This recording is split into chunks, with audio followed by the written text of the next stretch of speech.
Hello and welcome everyone back to War Games News Radio. My name's Ryan. I will be your game master and mission control for this operation. And these are our players. Hello, players. How are we doing today? Hello. How are you? Oh, I am just peachy keen and ready to do some fun Nazi punching role playing with you guys here today because we are playing Achtung, Cthulhu by Modiphius Entertainment, and we're about to jump into the third and final chapter of this little mini series we're calling What Lies Below. As our agents here try to unravel the mysteries of the White Cliffs of Dover while battling some Nazis and some eldritch, powers and all those kinds of good things along the way. Achtung Cthulhu is a role-playing game set in World War II and revolves around the Secret War, a shadow conflict where we got our agents of Section M fighting occult Nazi forces. And speaking of agents, let's go back around the horn one more time and reintroduce our friends here. Let's start with Dieter, as played by our friend Grant. Grant, how are you and Dieter doing on this fine day? Well, I'm doing an awful lot better than my friend Hatch, who touched that sheeny obelisk thing. That's for sure. We don't know what happened. Maybe something good. It's not your turn. No, I'm doing great. Happy to be playing. Happy to get Dieter off the shelf and see what he's going to get up to. Absolutely. I'm very excited as well, and also to see what's happening with Hatch. And speaking of which, let's move on over to Justin and our buddy Hatch. How you doing there, old JB? Yeah, I'm doing well. I just started my final year of nursing, so this is my last full academic year, and I am so excited. And as for Hatch, I don't know how he is right now. Could be good. You don't. Could be bad. Probably bad. It's probably bad.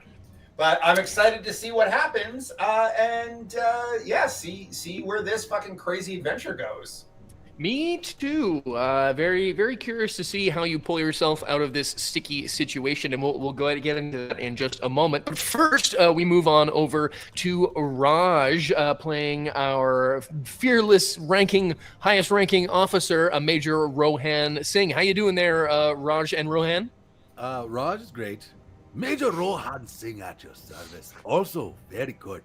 We spent the last session trying to investigate. And this idiot, he goes and he touches it right away. I don't understand. But now we have to fix the problem. I think that may be you guys may have to intervene here. I think you might be on the right track. One of my favorite developments actually is as this time frame goes on, Raj is getting more and more comfortable in his Indian accent, and Rohan Singh is getting more Indian as time goes on, and I love it. It's possible, but it is happening. But it is happening in real time, and he's getting angrier and angrier at Hatch. What are you thinking? As the episodes we're not doing this. We're not doing this right. Go by. But we're going to get back into the action in just a moment here. This uses the 2D20 rule system. So if you're familiar with Fallout, 2D20 or other shows, then you know how this goes. Also, it is a fictitious setting, but based on some real world stuff. We are going to be playing in a 17A type of environment here, but we're not going to be making light of any of those real world things. We're going to punch some Nazis. So check reality at the door and settle yourselves in for a very spoopy evening to discover what lies below. Part 3. There's no really natural way to throw that in there. In our last episode, the agents left the military hospital at Bolney Grange in Dover on orders from Section M to investigate a strange stone pillar discovered at a dig site at the White Cliffs of Dover. You learn from the soldiers, who'd been driven mad by the pillar, that its symbols hold some sort of mystic power, and you found an old book retrieved at the library that revealed centuries ago a religious figure named Saint Martellus had some sort of importance to this mystery. When you finally arrived at the dig site, you found a skeleton crew of allied soldiers, and they were under attack from some nefarious Nazis in the form of a Black Sun demon tamer, his Teflshun lightning hound minion, and some paramilitary soldiers in uniforms that you didn't quite recognize. After dispatching your attackers, you discovered a letter written in a sort of combination of like German and weird eldritch runes that indicated that the Black Sun have some allies in the nearby town of St. Andrews, which Sing, you also learned a bit about in our first episode when you guys were at the library. After said battle, you got the lay of the land of the dig site from Corporal Scruffy Porkins and Private Stephen Davis. Scruff Porkins. Two new fan favorite NPCs. Before deciding to go check out St. Andrews, though, you decided to check out the strange pillar and the caverns below. Dieter, you bravely volunteered to be the first to go deep underground, but you didn't quite find much, so Hatch decided that maybe his knowledge of magic would be better suited to poking around underground while you two waited above. But while examining the strange moving glyphs on the pillar, Hatch put his hand on the stone to make some etchings and triggered some kind of reaction as the pillar started to glow in an eerie orange, greeny, blue fluorescent light coming off the runes. And from down below, Sing and Dieter hear Hatch let out a blood-curdling scream. What do you do? Boys up top, what do you do? Hatch, you bastard! And I'm gonna grab something to move him physically away from the obelisk without actually having to touch him directly myself. And he's like in the hole. Okay. Right? I'm down in the hole. I'm gonna grab something and I'm gonna go in the hole. I love this. I will say, if you want to spend, I think you guys have about 3 momentum in your pool right now. If you want to spend one to create a truth, that there's like a shovel standing nearby. Yep. Some sort of yes, absolutely. You look down and see just like a garden variety garden shovel, and hop your ass down into the pit. What do you do? I'm not really super comfortable with my boss's boss. I'm a private, and my major is about to go in. So I'm gonna stand there like the smart as an ox guy that I am, and Major, what do you want me to do? You keep watch, my boy, and if there's any of these bastards coming for us, you tell us. Sounds good. I'm gonna look for watches to keep. Looks for watches to keep. Down below, Rohan, as you jump down superhero landing with your shovel. Flame on. Dun, dun, dun, dun. Yeah, exactly. Yeah, with your shovel in one hand, you see. No. Oh man. Okay. We're getting somewhere. Yeah, we're getting somewhere. Let's bench that because that's. Yeah. We'll circle back to that for a different mini series. Yeah.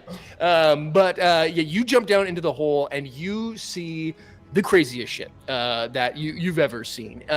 This obelisk, like it goes through this cavern, right? Because part of it goes through the roof. So it looks like a pillar in the middle of this room, and Hatch's hand is on it, and this thing is like glowing, and no joke, like little shots of like electric, like those balls at the planetarium when it's got like the lightning shooting and stuff like that. Like that's coming off. Tesla coils, yeah. Yeah. The arcs are coming off of this thing, and more so than that, like Hatch is floating off the ground, touching this thing. Yeah, straight up. And there is like blue, aquamarine, orange, weird shifting, translucent, transcendent, fucking transcendental colors going on, literally coming out of his eyeballs. And more so than that,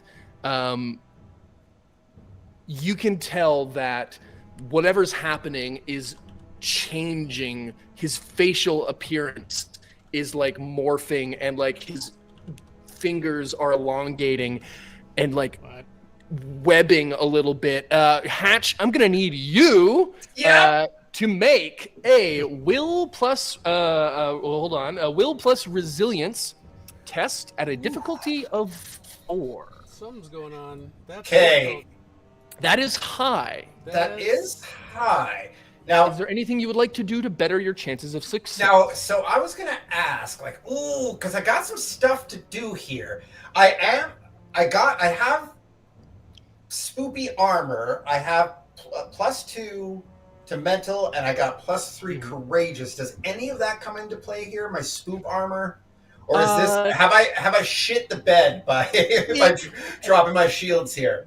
No, I wouldn't say you shit the bed yet. Depending on what happens on this roll, your spoop armor and your courage may be very important. Okay, I also have not to put another arrow in your quiver, but I have a trait called price to pay.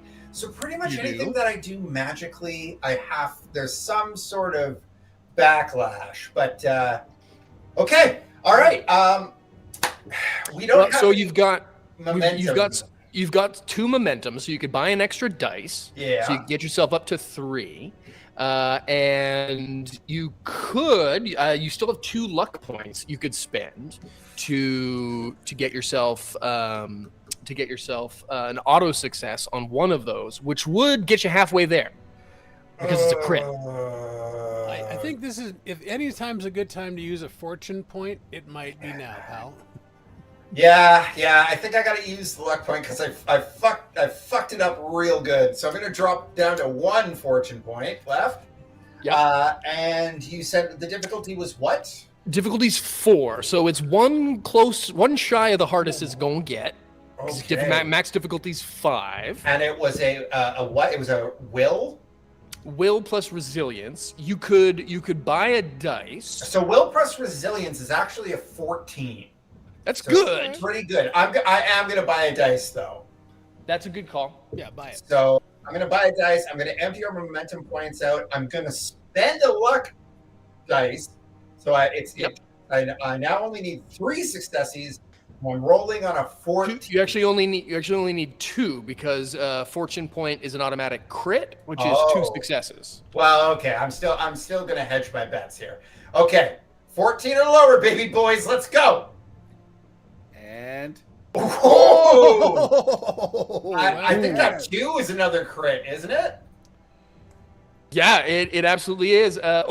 Grant, get you to. Can you maximize the fantasy grounds in your behind viewer there, just so we can see the dice roller? But yes, Justin rolled a 6, a 2, and a 9. So all of those I are thoroughly success. passed this. You thoroughly passed the test. Excellent. Yes, you do. Yeah. So here's what happens to you with this success. It's a good thing you succeeded because there is you have become a conduit for arcane power and energy. You touch this thing and you see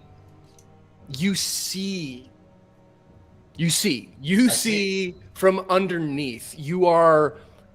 It is quiet. It is still. You understand everything and nothing about what has happened to you and where you are at the exact same time. It's a void, black, dark, deeper than the darkest hole you've ever been in. And then there's a light and fire and then water, so much water. And you hear names familiar and alien, and you can see this scene playing out from underneath the water, underneath the waves. And you hear words, places, things that it's all hard to pull together, but then you these words you understand. You don't understand, but you hear them. You feel the dreamer, and you feel him wake. The dreamer wakes. And you feel the blood pour into the sea, breathing life into the deep. At the center of this storm is the pillar, is the obelisk. And it's glowing in this light. And you hear this endless chorus of voices from impossibly deep below, getting louder and louder and louder. Did I just wake up Cthulhu? I don't know about that, but you feel the waves turn and churn, and you're feeling all of this happen as if it's a memory and the future, all playing out at the same time. You see the pillar up on the cliffs, higher than it is now, like standing dozens of stories of feet tall on the cliffs, and you see people and waves coming up, trying to grab these people and pull them into the sea. They're trying to swim back against the tide. All right. Do I have a decent in this mind palace? Mind palace. Yeah, in this mind memory, this mind vision. Do I get a decent look at these people? Yes, you do. With a massive success, you got what? 5-6 successes on that roll. Yeah. Yes, you do. You see these people, and they're both abstract and real, and you can tell that like they're faceless, but you can see that their clothes that they're wearing. Yeah, I was going to ask. The time period of clothing. Are they ancient? Yeah. Are they wearing ancient clothing? Ancient is a bit of a stretch, but like, yeah, a couple 100 years old, probably. Okay, I'm going to open my mouth and try to scream, "Marvelous!" Ooh, marvelous! Interesting. Give me. Oh, I like this. No, you know what? I just like your ingenuity there. Yeah, marvelous. You do that. It takes all of your fucking chutzpah to do it, but you do. You swim. You break out from beneath the waves and you scream this name. And as you do, another light, much brighter than before, flashes, and the obelisk is gone, and it's quiet, except for the lapping of waves. And boom, you get fucking shot back from the obelisk. I'm gonna have you need to take. You're still gonna take 4 points of spoopy damage from this whole action, and you actually go flying. Actually, you know what? I like this better. You get zapped. You don't get flying, but like this orange sort of light, this sort of ethereal color is gone, and now it's just like electricity. And now you're just getting fucking super zapped up against this thing. And now I will say that you still take those 4 points of spoopy damage, less your armor and whatnot. But Rohan Singh now snaps back to reality. Oh, here comes gravity. How do you want to try to free your friend from this thing? You are ostensibly in combat at the moment. And every turn you are touching this thing, you are going to take damage, Barrett. Singh, you are up. What do you do? Okay. Ideally, I want to sever the connection between my guy and the thing. So I don't know if I like get the shovel like up and just give him like not like a hit, but like a push. Yeah, you could cross check him. Yeah. Hockey, yeah. Hockey. I like that. Yeah, absolutely. Make me just like an unarmed attack roll, which I guess is strength plus, I believe, coordination or fighting. Sorry, plus. Oh boy. Okay, give me 1 second. Sorry, I need. Yeah. No. Oh, good. Here we go. Major Sing. Major Sing. What were we doing? Strength. We're gonna do yes, an unarmed. An unarmed attack. So we're gonna do fighting, fighting and brawn. Actually, I believe it is. Oh, okay. Well, that's the target number 15. All right. Well, that's quite good. Cool. You're just looking for one success. You're just looking to hit a dude with the stick. Yeah. We almost didn't make it. We almost did. We almost didn't make it. We were doing something very basic. Basically, an idiot could do this. Yeah, I failed. But we are in. There you go. Okay, yes, absolutely. You come up and freaking cross-check this guy and smack. Freaking hit him. So we won't say it takes any actual physical damage, but you do manage to bonk knock Barrett off of the obelisk. As you do, whatever was happening with this thing, gone. It is as quiet as it was loud a moment ago with this humming and thrumming of the obelisk, and it is still quiet. And Hatch, you are like no joke fucking smoking a little bit here at the moment. Oh god, I shouldn't have. Oh, I fucking touched it. Hey, Hero, you weren't supposed to touch that, were you? No, I don't think so. It was so bad. No, I it shouldn't have looked touched pretty that. bad. Oh my god. Oh, fuck me. I throw up actually a little bit on the corner. Yep, I like that. I yarts in the corner.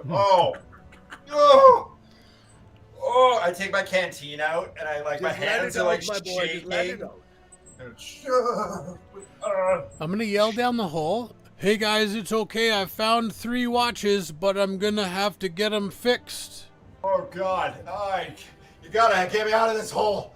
I woke Let's get the hell out of here. And I'll help them throw out. an arm over the shoulder and kind of do one of these. And I'll help them out. I woke something up. I shouldn't have touched it. Woo! Oh, did we learn any valuable lessons about touching mystical objects? Or Yeah, am I I was- mistaken about that? Wow, I was electrocuted. Woo! Woo!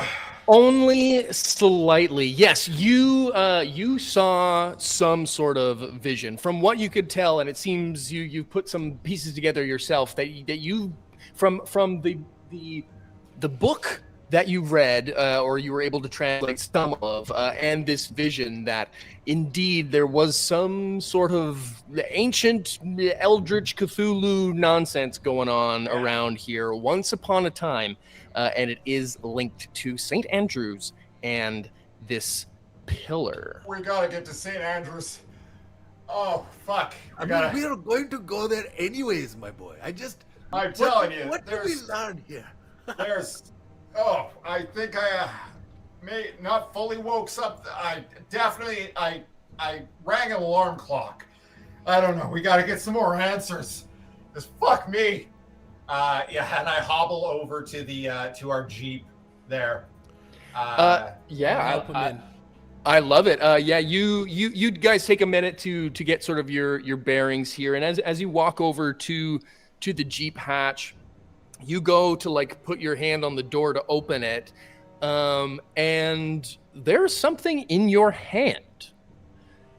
Fuck me.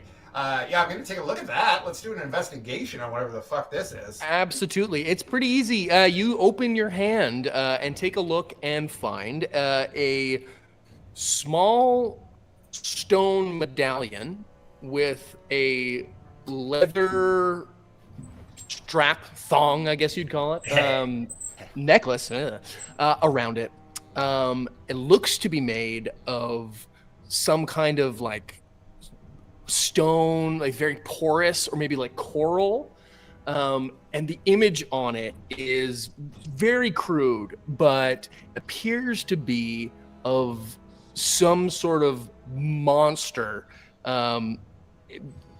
Call it a merman, if you will, but some sort of man-fish thing with this like open gaping mouth and like these sort of like fins etched into the stone, and as you hold this is fucking Innsmouth all over again. Oh fuck. You have in your hand a piece of jewelry. You don't know how you know, but just holding this in your hand after your vision, because of that insanely high roll, you just feel two words when you hold this: deep ones. Cool. Yeah, definitely. While I slop myself, that is the verb. I'm slopping myself into the back seat, and I wrestle out Martha's book, and now I'm going to be frantically trying to cross-reference in the book to what I'm holding in my hand. I like that. Dieter, what are you going to be doing? What would you like to do as you guys are preparing to go to St. Andrews here? Is there anything you want to do before you leave camp? There's also Sergeant Briggs, Scruffy, and Private Dancer. Fuck me. Are all still here. And as are the bodies of the Germans, the Nazis, as well as whatever little bits and bobs of camp supplies are here. So Dieter and or Rohan, is there anything you guys want to do before you head out to investigate this fishing village? Just real quick, I want to give Hatch a little quick once over, like if he has like a giant hole in his leg or something, I'm just gonna give him a little pat down. It's like, are you all fully intact, my boy? That was a pretty fucked up thing that had, like, the leg, like just really quickly. Just giving him a physical and ocular pat down. So is he fully intact as a result of this is a good call. I like this. Give me a let me check. 1, 2, 3. Yeah, they're all there. Fuck off. That's now canon. Hatch has 3 testicles. I used to think you were crazy, but now I can clearly see your nuts. Get the fuck out of here! Okay. Turn your head and cough, Hatch. No. Okay. Give me Raj. Give me a Rohan. Excuse me. Give me a insight plus medicine check. Difficulty 1. Okay. So target numbers is 7. So it's not great, but stranger things have happened. It's not a high risk roll here. Oh no! I rolled a 20 and something else really bad. Well, that's a complication. A 20. Oh, it didn't go in the box here. Give it a re-roll here. Okay. It's got to be on the screen. Come on. Still no dice. Yeah, I mean, you give him a pat. You give him a pat down. You look. I mean, he looks fucked. I mean, whatever happened to him, the injuries are probably internal. Like he got zapped pretty good. So yeah, whatever happened to him is probably happening on the inside. Let's just say everything's gonna taste like aluminum for a little bit. A long time. Yeah. Dieter, anything you want to do? So I did run around. I was told to keep watch, so I looked around for some watches. I got a couple. They're broken. I will try to pile up debris over the part of the obelisk that's sticking out. I recall about 4 feet were above ground. I'd like to just kind of cover those up with boxes, tarps, etc. I'm not going to touch it. Don't worry. Okay. And just like lay some like scrap plywood or crate tops or anything I can over the hole, just so it's not so obvious that there's anything here. Sure. Yeah. You. I would say it's pretty easy for you guys to, like you say, just do like basically a pup tent situation over the thing, just to kind of get it out of everyone's eyesight. Yeah. This will hold back the fucking ancient demons. We're good. Yeah, exactly. But yeah, no, like if you just want to like get it out of eyesight, yeah, you guys would be able to do that pretty easily. And actually, while you're doing that, why don't you go ahead and give me also a will plus resilience, difficulty 2, just because spending any sort of time around this thing gives you them heebie-jeebies. So my target is not too shabbo. It's an 11. So I'm gonna roll my little 2d20 here. Come on. Okay. 1. What was the target? Sorry. It was my target was 11. Oh, it was 11. Okay, yeah. Okay, so 6 and an 18. So rolled a not 11. Yeah. Well, one was an 11. One but success. One success. Yeah, so you're gonna go ahead and take. We'll say with one success, you're gonna take 2 points of spoopy damage while you're around this thing, and for doing the actual sort of tarping it up itself. While you're doing that, give me a coordination. Give me a coordination. I like where your head's at, but no, this is a little bit different. Not to get the tarp up, but to avoid touching the stone while you're doing this. Make it coordination and survival. Coordination and survival. All right, target's to 12. Because you want to not touch That's it. a number that I like. Okay, so no. No. Okay. No. Well, interestingly enough, you are tarping this thing. And I like that, actually. You are tarping it, and one of your overalls have popped open. Maybe you have a butt flap. And I do have a butt flap. There you go. That is canon. He does actually have a butt flap. That is canon. Your one butt flap has just popped open. Just a little peaky, cheeky copper tone girl amount, and you bend over while you're doing this, and just that one part of your bare cheek, your bare hip, touches the stone, and you feel that cold, like, this is cold on my butt. But that's all you feel. Ooh. Okay. Whatever happened to Hatch does not happen to you, and in fact, this sort of clicks into your memory that you remember talking with the soldiers at Bolney Grange and asking them if anyone had touched it, and they all had said, we touched it. A bunch of us touched it. But nobody reported any sort of weird electric transmorphigrations. Fuck, it's because I'm a fucking conduit. God damn it. I'm gonna shrug and say, well, that's the way the cookie tumbles. And indeed it is. You're able to do this, and hop in the Jeep. It is getting towards nighttime now as you fire up the Jeep. Dieter, I imagine you're driving, being the wheelman. Yeah, I feel like I'm still alert and cognizant of space and time, so let's do it. Okay, I like it. I mean, probably better than Hatch behind the wheel, let's that's not for put sure. Hatch behind the wheel. Oh, I am nose deep in this book. I am not paying attention to anything. I'm like mumbling to myself. I've gone full fucking Goldblum on this. Oh yeah, okay, yeah. He's just going right into it. I like that. As you drive, it takes longer than you thought it would to make the trip out to the village of St. Andrews. You could kind of see it from where you were at the high point of the cliffs on the edge of the cliffs of Dover, and you could sort of see the fishing village off to the I don't know, let's call it the east. But as you sort of go, it takes you longer to sort of get down the cliffs. Like you're going down like switchbacks, and like the road is not a straight shot. It takes you past sort of like what few scant homesteads are sort of out this far from the town. And even more sparse with, sort of centuries old buildings mixed with, sort of newer builds. When you do finally reach sort of like the town square, if you can kind of call it that, there's not a whole hell of a lot going on. There's only sort of a few sort of areas of any real note in the town proper. There's a couple of houses, some of the less blue collar workers in the town. But then there's the main sort of attraction that stands out is the church, is the chapel, standing in the middle of sort of the square, and it's big, like bigger than you'd imagine the population of this town could easily fill a congregation.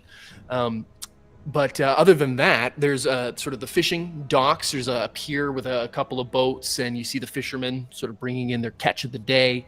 And then there's a town hall, which appears to have some lights on as well, and a bit of commotion happening inside. Sounds like a bit of a rockin' rollin' time. What do you do as this eerie fog rolls into town, as you do as well? It's nighttime. Fog is rolling off the cliff. It's almost nighttime. It is like, I'm gonna say, I don't know, like 8:30 p.m. So like sun's going down. It's quite lovely if it weren't spoopy time. Not as quietly as anyone would like. Should we just go and look for Horst, or do you think we should try to be sneaky and quiet about it? I say over the Jeep noise. I feel like they know we're coming, don't they? We fucked those other guys up pretty bad, right? Like, they're not checking in or anything. Let's just go. Well, they know somebody's coming. Well, so far, no one's really paid you much mind, other than sort of you can see again. There's some lights on in the church. There's a bunch of action going on in the main town hall, and then other than that, there's only like a couple sort of, like I said, fishermen, a couple sort of people going back and forth who aren't really paying too much attention to you right now. Yeah, do you boys maybe want to go check out what that raucous is? You're a little bit better in a fight than I am, if it comes to that. Also, God, I feel like dog shit.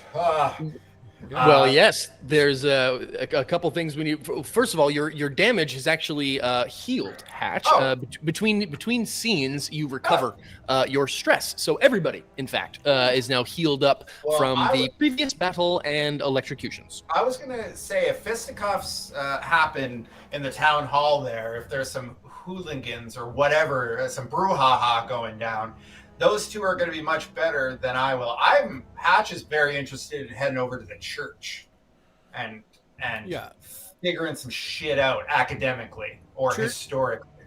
Church is super interesting. I'm getting the sense that we're not like driving into an enemy base here. This is just like a town. There's a church. If something's going on, there's it's a church and we haven't noticed. Yeah, correct. Through here, and there's some look inside. And then you look and there's no people. There's so big. I mean, you could do some peeking around. You could go ask around some of the villagers. It's not like you're in enemy territory. This is just a town in England. Yeah, I think I might go ask some fishermen or something. Just check in, see what's going on, comings and goings. Gonna become a fisherman's friend. I'm gonna become a tart lozenge. What's up? Hi there. I'm Tart Lozenge. Nice to meet you. Oh, hi there. Nice to meet you. I'm Tart Lozenge. That is going to be the name of whatever NPC you talk to. Okay, so we're splitting the party. Are we going for a three-way split? Rohan, what's your fucking action here? I'm gonna go wherever Dieter goes. Okay. A Dieter in the headlights. That's right. Oh yeah. Okay.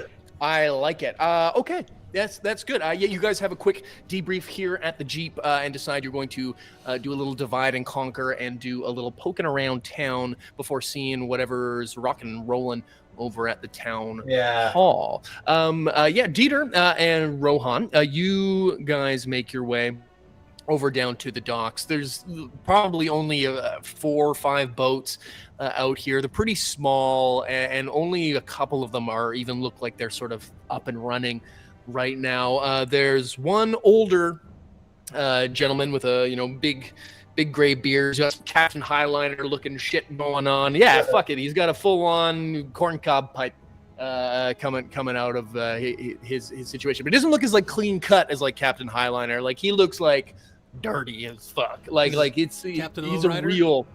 Yeah. Okay, that's his name. That's his name. It's Captain Lowrider. And you walk up. Actually, that's the name of the boat you see across it is the Lowrider. And you see a gentleman here who looks up at you and says, "Oh, you're a big one, aren't you, son?" Yeah, my mom always said I'm smart as an ox. And I kind of flex my bicep and laugh at myself. Huh. I bet you're about as fast as one too, eh? Like a bread through butter. Okay. Hey, I don't mean to bug you. It's a nice night, foggy and all. I'm sure the fish are jumping, but we're we're new to town and looking for any excitement that you might have poking around. Well, you're wrong on one and you're right on the other there, matey. The excitement, we've got a little bit of that going on, but the fish, oh, they ain't jumping. They ain't been jumping around these parts for many years now, it seems. Only getting worse by the day. That's But if it's probably- action, you're... What? That's probably because fish probably swim. I think it's frogs you're thinking of, sir, but do you got any excitement? You're not all there up here, are you, son? Can't make an omelet without eating any eggs.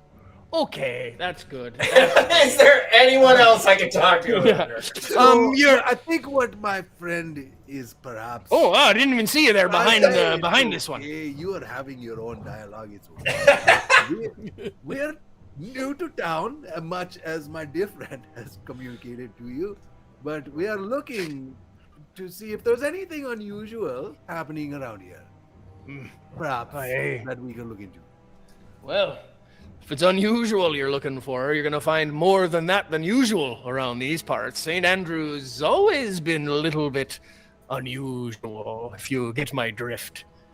That's not a captain joke with the drift and, wood and I start sea and talking stuff. and someone probably is like, Can I make a truth that I have an illustration of a black sun, and I'm like, Does this look anything familiar to you? Ooh, I very much like that. Yes, empty the momentum pool there to create a truth, and I will say this: I'm looking for this type of interesting, if you catch my meaning. You snagged one of the armbands off of the Black Sun troopers and squirreled it away in your pocket. Maybe it was a little trophy. Maybe you thought it was some covert action, but you've got the thing, and you show it to him. And when he sees this, he goes, "Oh, sons of bitches! That's the kind of action you're looking for. We may not have much more to talk about, us three.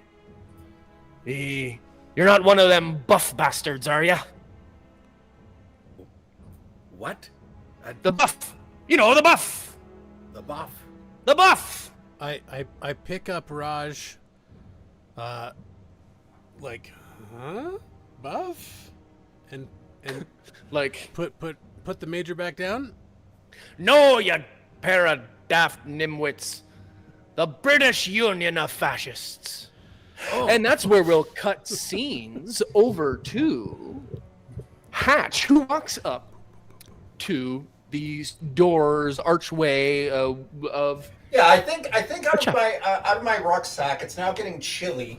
I've got my sort of my slicker, my duster, my wartime, coat.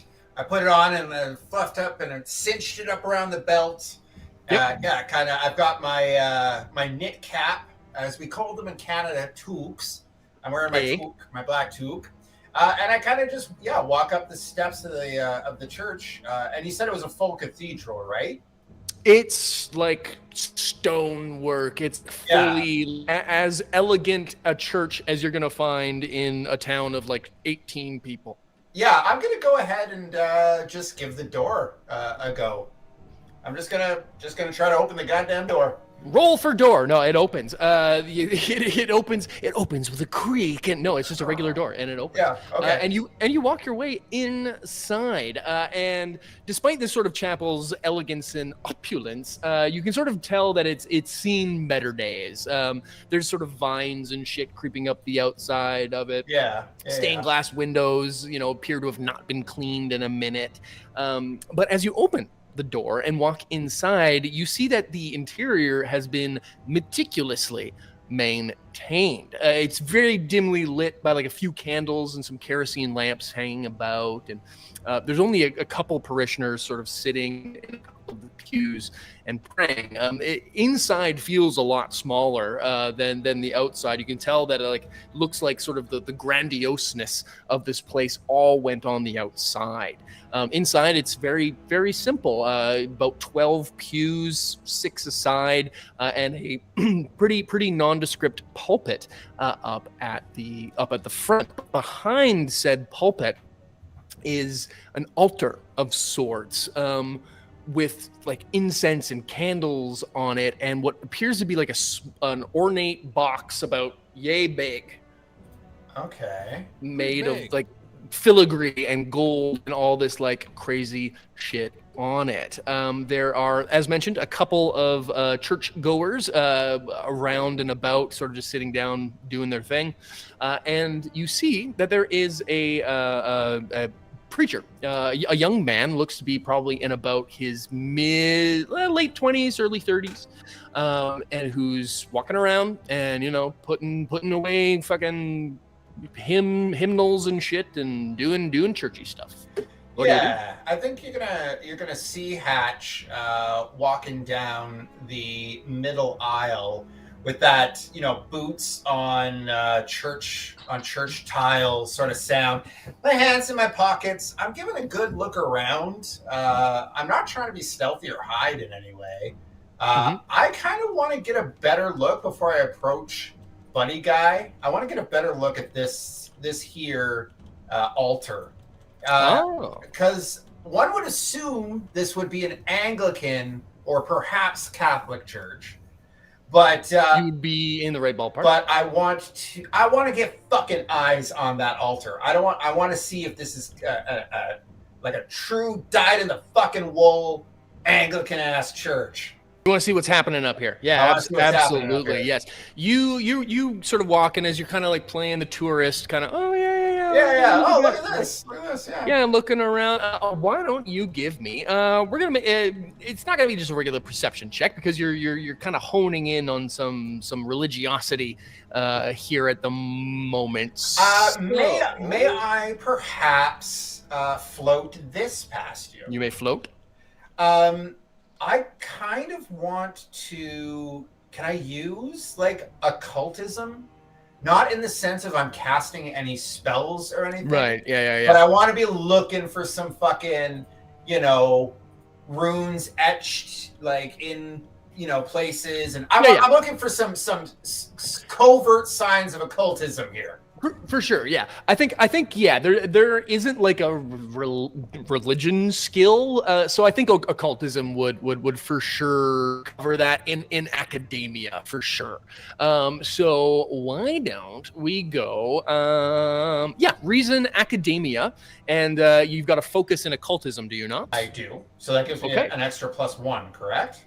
That is correct. So that you're gonna I'll say it's a difficulty 2. Okay. We don't have any points, so I just got to roll this as a 2d20. You just got to roll them, baby. The target number is actually very good. It's a 16. Oh my! So need 2 successes here. But yeah, I wanna get the taste, the smell. I want to feel if this is a real Anglican-ass church. You want to see what this whole thing's all about? There it is, baby. Okay. Hey. Holy Dinah. So that's 2 crits. So well done. You've generated 2 action points for the pool. 2 points of momentum for the pool. Wrong game system. Yes. So well done. You are sort of poking around, and it's a church. It's like it's a legit church. It's not like a secret Cthulhu church. It's a fucking church-ass church. Okay. But sort of looking at this this sort of coffin thing is what you figure out that it is. This is the fucking Church of Saint Martellus. Yeah. That is Saint Martellus. That Saint Martellus or is what's in there. left. My hand wraps tightly around the amulet in my pocket. Mm-hmm. Am I getting any fucking vibe as I get closer to this thing? Yeah. I mean, as you sort of focus on the amulet, you feel some juju from it. You get a little like spidey sense of your mythos occultism that like, oh, this thing has some juice. This thing has some juice to it. Yeah, but you and you do sort of consequently feel like, as you're feeling that juju, you sort of feel it die down and feel like a bit of a warmth radiating from this church. It gets quieter as you get closer to the altar. Perfect. If it's quiet as a grave, I'm going to Quite as a church mouse? Quiet as a church mouse. I'm going to make one last play here before I talk to Buddy Guy, and I'm just going to say, "Hey, Marvelous, do you recognize my voice?" I'm just gonna kind of suss it out from. How loud do you say that? In a regular speaking voice at it. Okay. I'm not whispering. I'm just looking at it. You know, like Three Cathedrals moment in fucking West Wing, where I'm just like talking at the box. Okay, sure. And hey, Marvelous, if you recognize my voice. Whether it's weather or whether it's something else, the wind picks up and the door flaps open and makes a loud noise that gets the attention of everyone in the church. I don't turn around. All of the lights, all of the lanterns and everything in this room blow shut as a huge burst of wind blows in, except for the handful of candles on the altar of St. Bartolus are still burning bright. As the pastor looks over to you and says, "What do you get the damn door, son?" And that's where we're going to take our halftime break.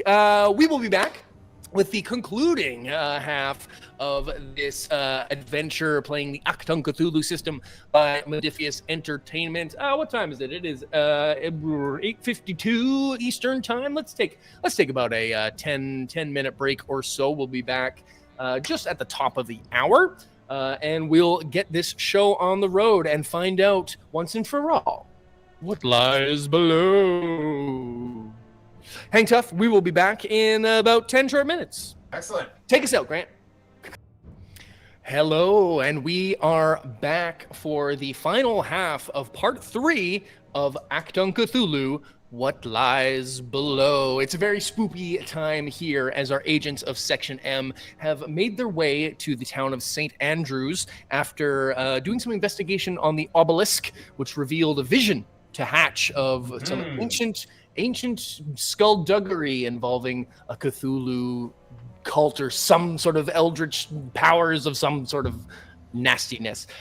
Since then, you've made your way. Hatch and Dieter and Rohan are having a chat with a lovely fisherman named Captain Lowrider, and Hatch is currently in the Cathedral of St. Martellus.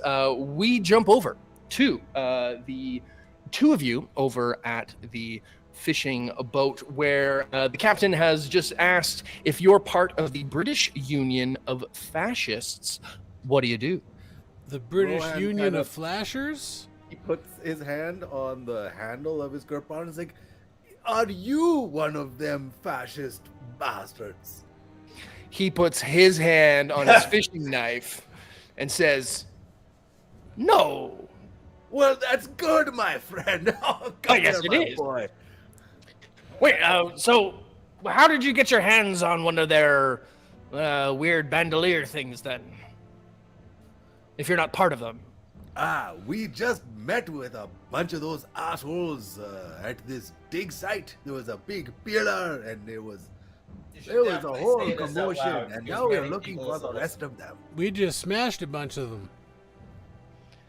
Oh, you gave him a right tuning up. What for, did you know? I swing my course. big wrench through the air.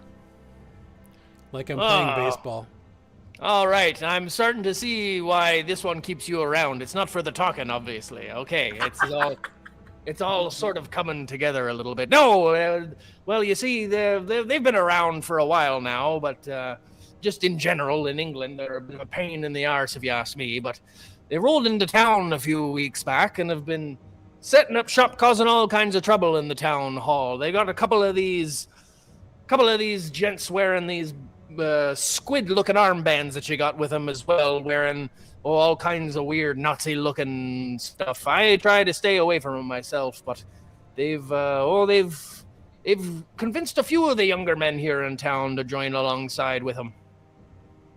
No good, if you ask me. No good. Fortunately, I suppose, for us, We have unfinished business with them, and we will attend to it very immediately.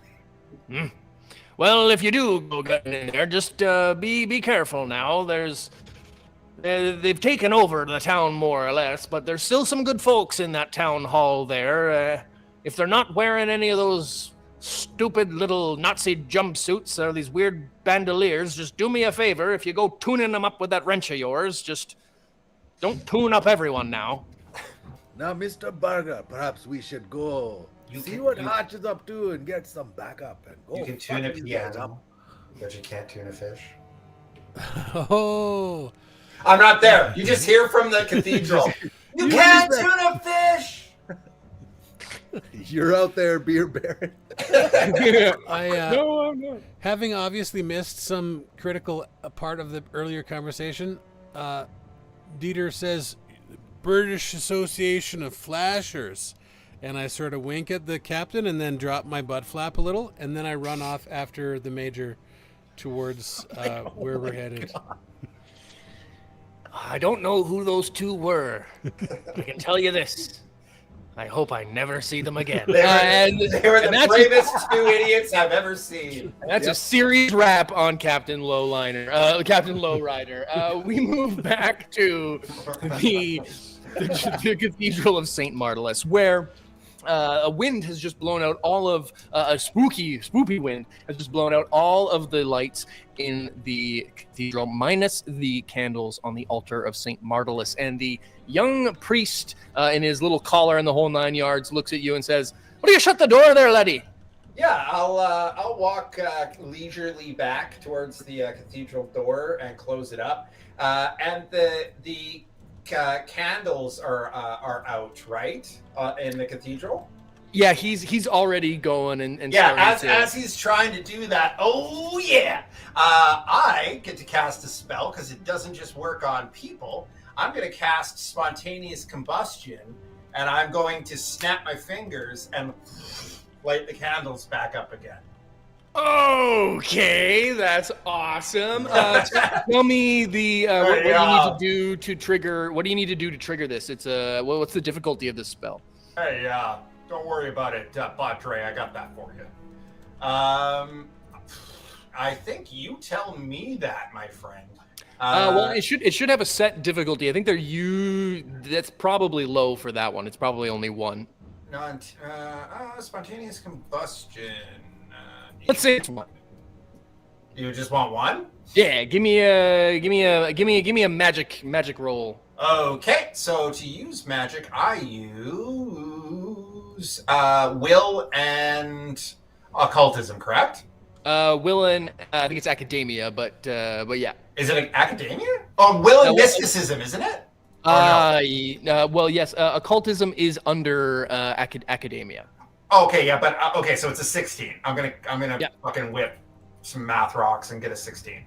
Yeah. Or hopefully, or fuck this up and burn the church down. We'll see how it goes. Dice tell the story. Oh! Yeah. That's another crit. Big time. Yeah, you snap your fingers. So you gents now have I think you have four action points in your pool now. And you snap your fingers, and yeah, all of like in a row from you down to like the altar, like boom boom boom boom boom boom, one at a time, light up, including the one that he's got in his hand, and like the match that he hasn't lit yet goes up. Like what the fuck? And this all goes up. And I'm gonna say, because of your price to pay, though, when you snap your fingers, your fingers on fire. And you're like, oh fuck. God damn, that was almost the coolest thing I've ever done. Yeah, absolutely. And you're going to take 2 points of spoopy damage. It's going to punch right through your armor. Yeah, okay, that's fair. But that was damn cool, and I liked it. All right. And you do it, and it lights up. And as this happens, like the 3 or 4 parishioners who are in here are like, "Oh yeah, no, thank you," and get up, and they're fucking like, "Yep, nope, this is weird. I'm gone," and get up and walk out of the door. Without looking at them as they take off, I'm just gonna say like, "Go in peace," and also with you. Yeah, the father looks back at you now and goes, What sort of sorcery is... What... Who are you? Who I am doesn't really matter too much here, Padre. It's what I need and what I want. I need information here on our good Saint Martellus. Anything that you got. I got a book from a very lovely lady back in town, but it's left some gaps in my knowledge I'd like to fill in, as I've had a pretty weird day. That'd be an understatement. Yeah. As you sort of explain to this guy what your sort of deal is, you see that like he had his like one fist like down ready, like he was like kind of like walking towards you, like ready to clock you if you didn't say the right thing. But as you sort of Clock me with what? I use magic. he's man. He got something. Maybe he used magic too. No, he was getting ready to, his fist was clenched down below his side, like ready to swing. But as you mentioned St. Martellus, you see him sort of relax. He had the old Arthur fist. Yeah. He's a young man, but he looks like he's been around the block or two. And actually, sort of taking a look at his face here now, you kind of see like his nose looks like it's been like broken a bunch of times, and like he's got a couple like scars and like a couple like nicks and a couple teeth missing. Like this preacher's been around the block. Yeah. You have a chat with him here, and you tell him sort of what it's all about, and his demeanor relaxes, and he says, "Why, Saint Martellus? Why, this is, well, that's him right there." As he points to the altar. But you're saying that. Figured. Yeah, you found a book, and like he's like excited by this mention of a book. What kind of book? I pull it out of my duster, and I kind of hand it over to him. But as he goes to reach for it, I kind of pull it back a little, and I say, "Be careful, because I have to have this back by Tuesday." That's a big callback. He like, oh yes, of course, but Martha will have my ass. He sort of looks at you and he's like asking like, back on Tuesday, where did you find such a thing? This is the life of Saint Martellus. You do know what this is? Well, of course you don't know. You're asking me what it is. How would you know what it is if you're asking me what it is? It's a translated version though, but it's in the New Latin, and like he's just going off, like he's like, you're not even there at this point. And he walks. Okay, so great. Now he's gold blooming. Yeah, now he's gold blooming over it and looking over it, and like this is like whatever this is a find for him. Probably not for anybody else on planet Earth, but it just so happens you got the good book, the right book, in the right church. And he's going over this thing, and like all of like the weird occultness that just happened is like an afterthought for him now at this point. As we're walking or whatever we're doing, I give the box, the coffin of Saint Martellus. I literally do the eyes to him. I go. I'm still fucking watching you. You give him like a I literally do this to the box. Yeah, I like it. I like it. Yeah, and you guys are going through this thing. Father O'Houlihan, by the way. What's your name? My name. We already said don't worry about it. So I mean, you don't have to tell me if you don't want. But hey, it's once you ask. Was it your mouth that got you that nose? My name is Hatch Morris. It's very nice to meet you.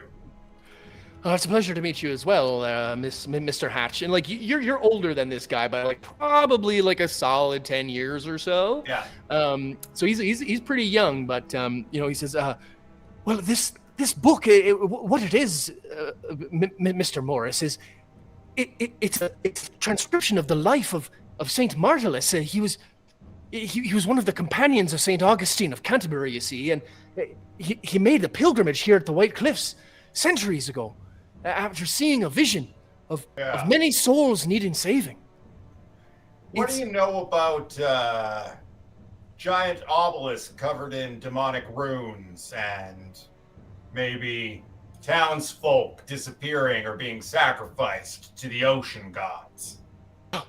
I don't know anything about any sort of pillar or obelisk, but I put the amulet on the book in front of him. What do you know about this? Sweet Lord, I mean, Don't touch it. Please don't touch it. Please don't touch it. I almost blasphemed, but no, that's you are full of surprises. This book is a telling of the life of Saint Martellus. He was a hero to the people of this town.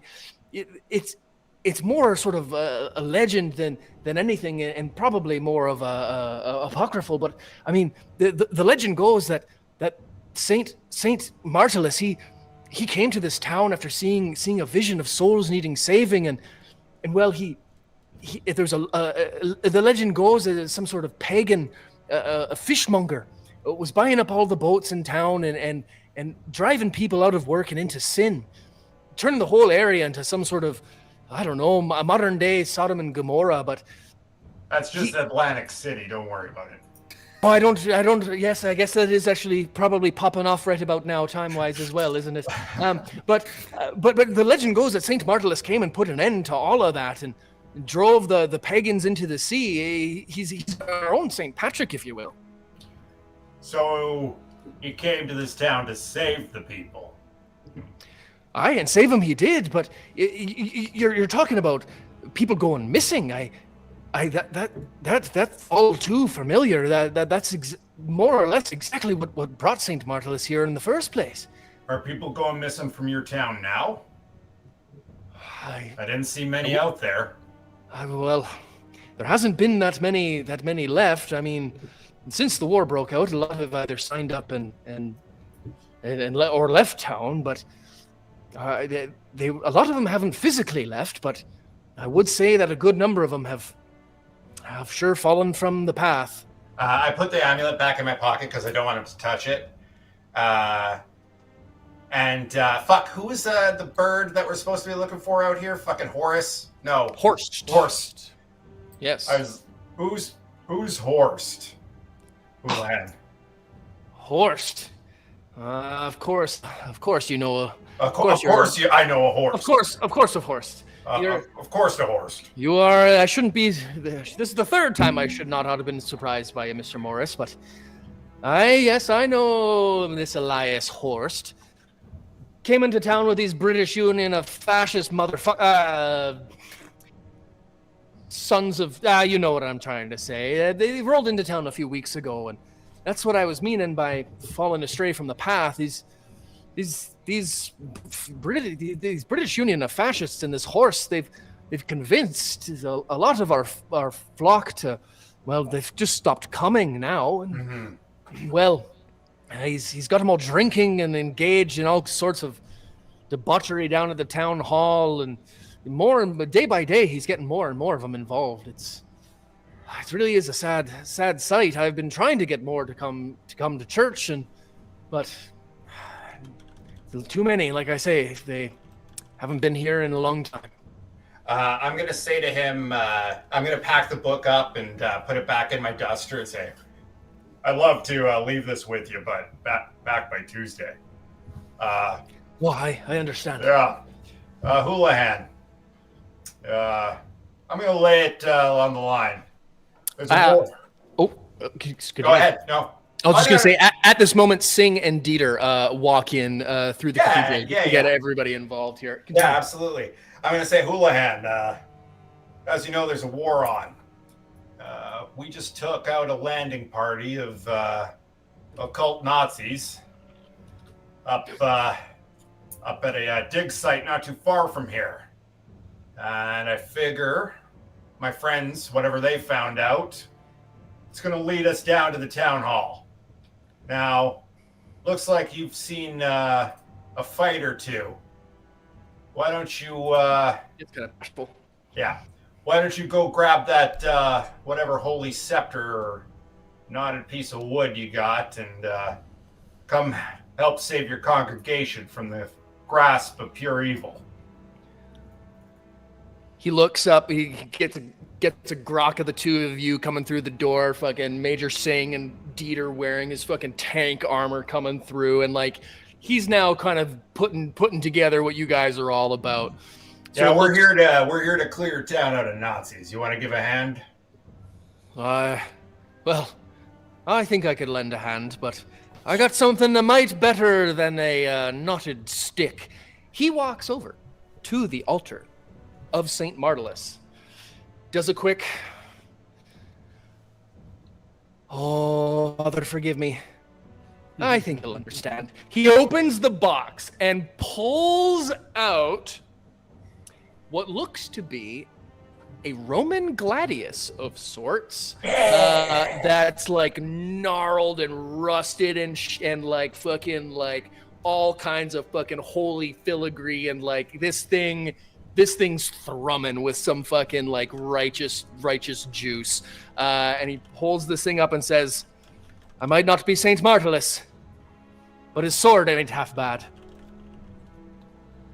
Hey, so I recruited a priest. What's up, guys? What'd you find out? I think you hit the nail on the head, but we have to go back to that town hall. Oh, yeah, we're definitely going gonna... on there, my man. Oh, yeah, for sure. We're fucking that town hall up. The whole thing. But we wanted to come get you first, right? Thank We're you, not I going to appreciate- start the Oh, yeah, party without the party guy here. Absolutely. 100%. So, what'd you find out about the town there? Nothing really. What, Peter? Did that guy tell us much other than, yeah, go that way? Like, really? He said there's some fascists in town and eat Yeah. your vegetables or you're not going to get your vegetables, if you know what I mean. God damn it, Dieter. Did you suffer concussion out there? Okay. Yeah. So, Horst, Elias Horst, the guy who's in league with our Nazi friends, our dearly departed, he's the one who is mixing the townfolk up here and recruiting them to be domestic Nazis. And, well, that doesn't sit too well with me, so He's turning good boys bad? the worst. Well, let's Horst. go. Horst is the worst. Let's go tighten the screws on this horse guy. Major Singh, and I stand up tall and I give you a little bit of a salute. I think the first time I've actually saluted you proper. Ooh. I say, "Would you like to lead us into battle, sir?" Oh my god, this is the first time I'm actually scared because Hotch is treating me with a shred of respect. A modicum. Like a modicum. You know what?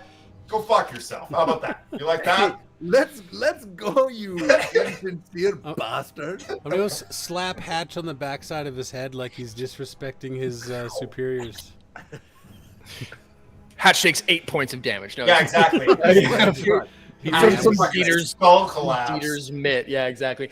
Yeah, you four walk out of the cathedral. It is a slow motion, fucking like, I don't know, some like action movie shit's going on. It's some Inglourious Bastards shit happening right now. You guys are walking through this town. The sun's just gone down, and fucking like Dieter, you're swinging your wrench around, and like everybody's doing one cool thing as the camera pans to everybody, right? Yeah, everybody's doing their cool Reservoir Dogs moment as you guys approach the town hall. What are we doing?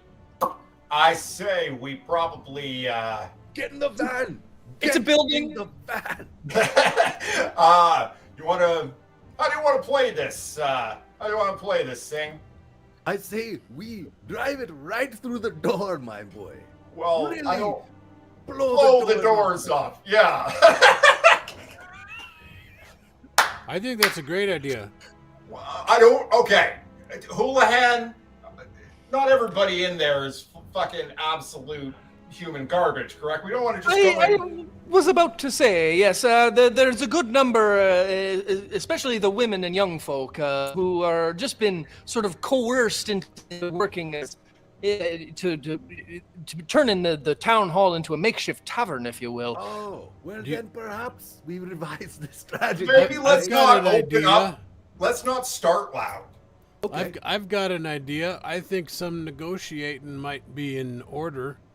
I could just go in and hold up my shotgun and propose an A or B option. I love this energy. Absolutely. Can I tweak it just a little? Can I turn you down from 11 to like maybe a 6?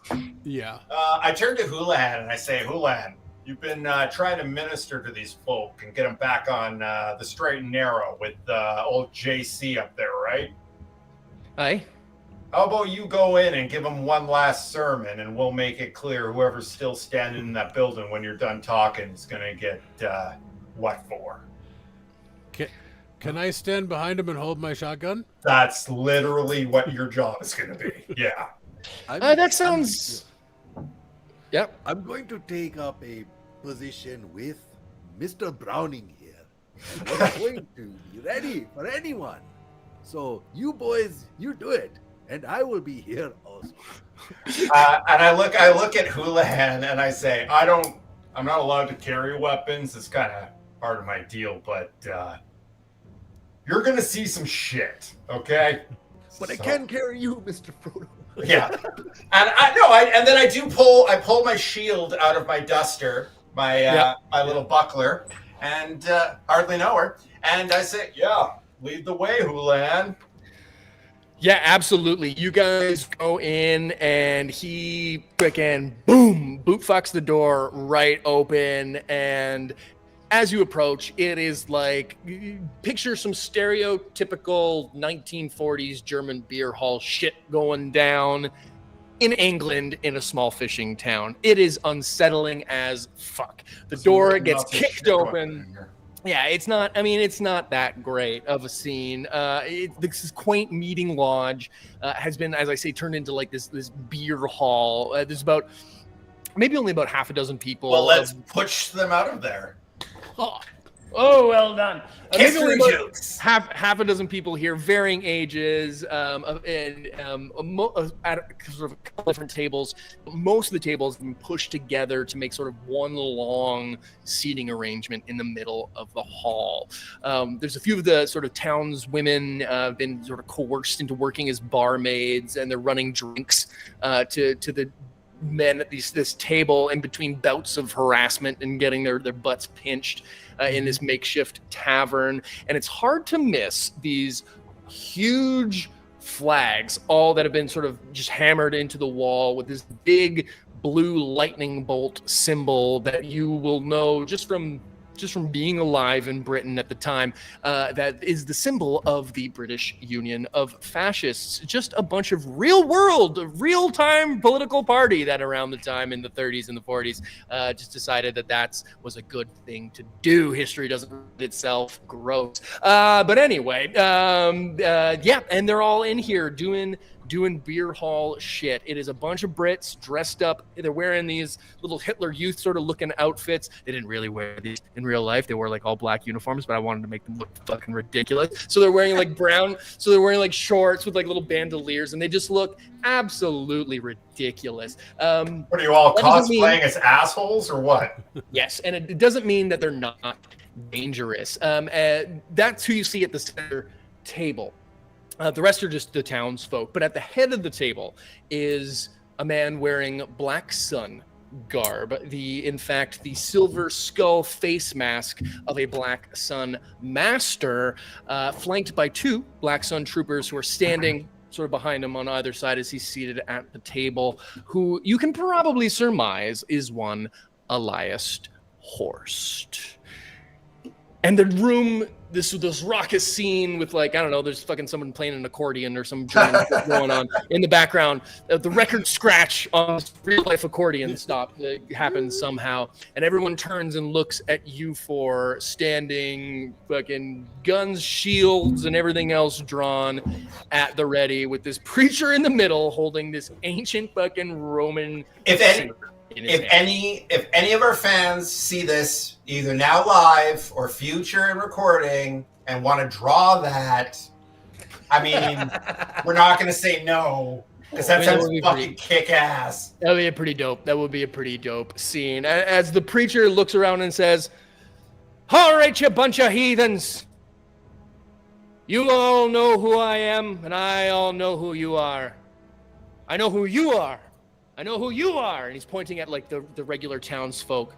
and he starts pointing at the folks wearing the British Union of Fascist outfits and says, "But I have no godly idea who you have become, son, or any of you sitting at that table. This is your one and only chance. I've tried by words, and now by whether God's intervention or some other power, these men have come, and they're going to help me do it by force if we have to.